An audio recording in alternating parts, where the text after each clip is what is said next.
பச்சை வேர்க்கடலையும் இந்த கருணைக்கிழங்கும் போட்டு குழம்பு வைப்போம். அது எப்படி செய்வேன்னு பார்ப்போமா.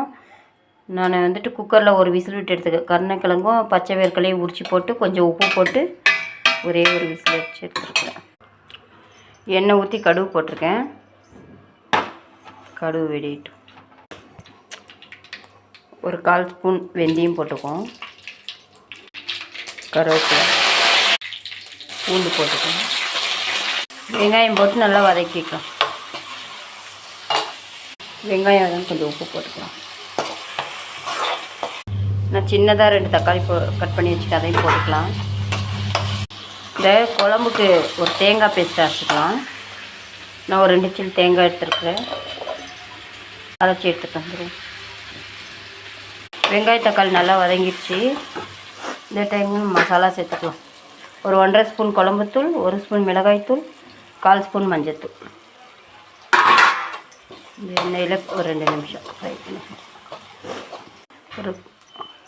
ஒரு சிட்டிக்கை பெருங்காயம் தூள் சேர்த்தாச்சு.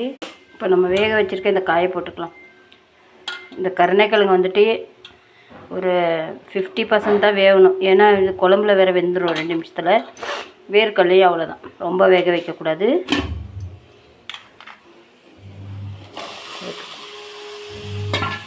இப்போ இந்த குழம்புக்கு தேவையான அளவுக்கு தண்ணி ஊற்றிக்கலாம். குழம்பு பார்த்திங்கன்னா நல்லா கொதிச்சு எண்ணெய் பிரிஞ்சு வந்திருக்கு. இந்த டைமுக்கு நான் நெல்லிக்காய் சைஸ் புளி ஊற வச்சு கரைச்சிருக்கேன். இதை ஊற்றிக்கலாம். புளி ஊற்றியாச்சு. இந்த டைம் நம்ம உப்பு காரம் செக் பண்ணிக்கலாம். இது ஒரு கொதி வந்தோடனே தேங்காய் அரைச்சி வச்சுருக்கோம் இல்லையா, அதை போட்டுக்கலாம். வெறும் தேங்காய் தான் நல்லா நைஸாக அரைச்சி எடுத்து வந்திருக்கேன். குழம்பு நல்லா எண்ணெய் பிரிஞ்சு நல்லா வந்திருக்கு. இந்த டைமுக்கு நம்ம இந்த அரைச்சி வச்ச தேங்காய் பேஸ்ட்டை போட்டுக்கலாம்.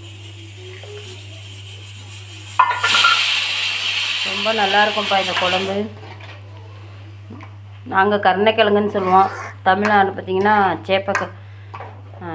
சேனைக்கிழங்குன்னு சொல்லுவாங்க. நல்லா இது ஒரு கொதி வந்தோடனே இறக்க வந்துடும்.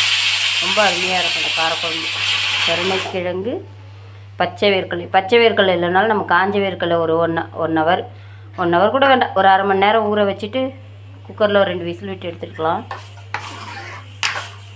நீங்களே இதே மெத்தடில் இந்த குழம்பு செஞ்சு பாருங்கள். பார்த்திங்கன்னா அருமையான கருணைக்கிழங்கு பச்சை வேர்க்கடலை குழம்பு ரெடி ஆகிடுச்சு.